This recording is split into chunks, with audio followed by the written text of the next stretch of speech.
Martha Bennett was never one to linger on the past. At 70 years old, her days were filled with the predictable comfort of routine. Morning walks through the park, afternoons tending to her small garden, and evenings spent reading by the fire in her cozy cottage. Life in the quaint village of Windermere was quiet, and Martha liked it that way. The world outside moved too fast, and she was content to leave it behind. But all that changed on a crisp autumn morning when a letter arrived. The envelope was thick and ivory, its edges slightly worn, and her name was written in elegant cursive. There was no return address. Intrigued, Martha opened it carefully, her heart fluttering with a mix of curiosity and unease. The letter was brief, but its words stirred something deep within her. Dear Martha, it's been too long. There are things you need to know, answers waiting for you where it all began. Follow the path you once walked. You'll find what you've been missing. Yours, a friend. Martha read the letter twice, her hands trembling slightly. She couldn't place the handwriting, nor could she recall anyone who might send such a message. Yet the words, where it all began, struck a chord. She thought back to her childhood in Windermere, the carefree days spent exploring the woods with her younger brother, Peter. The woods were their sanctuary, a labyrinth of trails where they could escape the watchful eyes of adults and create adventures of their own.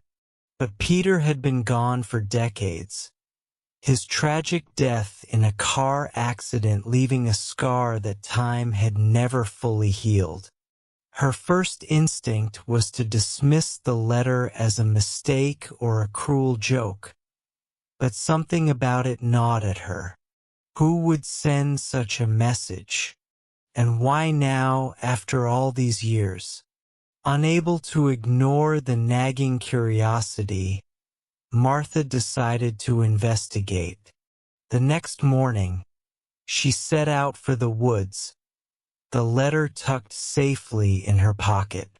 The air was crisp, and the fallen leaves crunched under her boots as she made her way to the trailhead.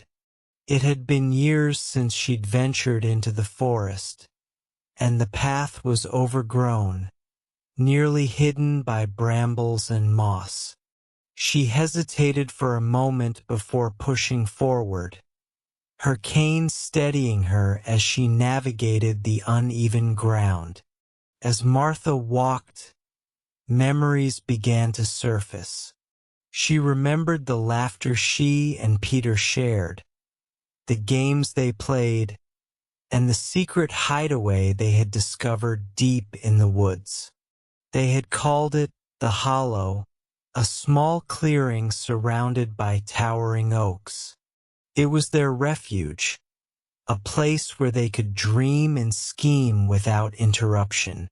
The thought of it brought a bittersweet smile to her face. The path grew narrower, and the trees seemed to close in around her. Martha couldn't shake the feeling that she was being watched. She told herself it was just her imagination, but the sensation persisted, a prickle at the back of her neck. She pressed on, her determination outweighing her unease. After what felt like hours, she reached a fork in the path. To her surprise, a wooden signpost stood at the intersection, its surface weathered and splintered. One arrow pointed left, marked with the word, the Hollow. The other pointed right, labeled the Truth. Martha stared at the sign, her heart pounding. Who had put it there? And what did the truth mean? After a moment's hesitation, she chose the path to the hollow. Felt safer, more familiar. The trail twisted and turned, leading her deeper into the woods until she finally emerged into the clearing. The hollow was just as she remembered it, though nature had begun to reclaim it. Vines climbed the trees, and wildflowers dotted the ground. At the center of the clearing stood a small stone bench, its surface covered in moss. Martha sat down, her breath ragged from the trek. She closed her eyes and let the memories wash over her. She could almost hear Peter's voice, feel his hand in hers as they ran through the trees. She stayed there for a long time, lost in thought, until a faint sound broke the silence. It was the rustling of leaves, followed by a soft voice. "You came." Martha's eyes snapped open, and she turned to see a figure standing at the edge of the clearing. It was a man, tall and thin, with silver hair and kind eyes. He looked familiar, though she couldn't place him. "Who are you?" she asked, her voice steady despite the sudden rush of adrenaline. The man stepped closer, a gentle smile on his face. "My name is Samuel. I'm a friend of your brother's." Martha's breath caught in her throat. "Peter." Samuel nodded. "He told me about this place. He said it was special to both of you." Tears welled up in Martha's eyes. "How do you know Peter? He's been gone for so long."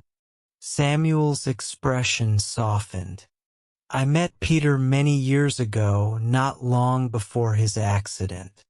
He spoke of you often, of the bond you shared. He asked me to look after something for him, something he wanted you to have." He reached into his coat pocket and pulled out a small wooden box. It was intricately carved, the patterns resembling the leaves and branches of the forest. Samuel handed it to her, and Martha's hands trembled as she accepted it. "What is it?" she whispered. "Open it," Samuel said. Martha hesitated before lifting the lid. Inside was a collection of trinkets. A small compass, a worn photograph of her and Peter as children, and a folded piece of paper. She unfolded the paper carefully, revealing a letter written in Peter's handwriting. "Dear Martha, if you're reading this, it means you've found your way back to the hollow. I'm sorry for leaving so much unsaid. You were my best friend, my partner in adventure, and I never stopped loving you. I wanted to tell you how much you meant to me, but I never found the right words. Life is unpredictable, and we don't always get the chance to say goodbye. But I hope this box reminds you of the times we shared and the love we had for each other. The compass is for you to find your way, no matter where life takes you. And the photo is to remind you that I'll always be with you, in your heart. With love, Peter *. Martha clutched the letter to her chest, tears streaming down her face. The weight of her grief seemed to lift, replaced by a sense of peace she hadn't felt in years. She looked up at Samuel, who watched her with a gentle understanding.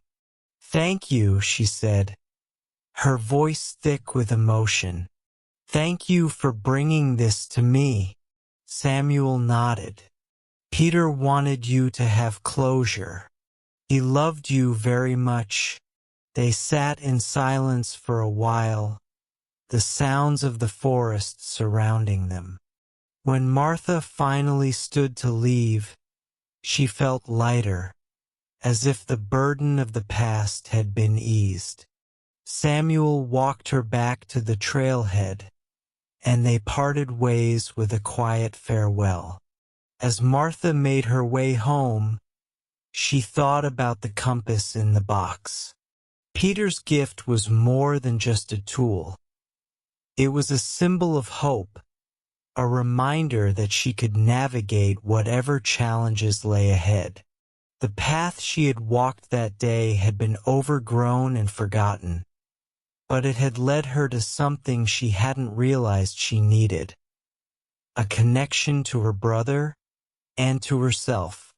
In the days that followed, Martha resumed her routine with a renewed sense of purpose. She continued her morning walks, but now she often ventured into the woods, exploring new trails and rediscovering old ones. The letter and the box remained on her mantle, a constant reminder of the journey that had brought her back to the heart of Windmere and to the memories she had cherished all along. Thank you for listening. Like, subscribe, and share our channel Magic Mingle with your friends to enjoy more magical stories.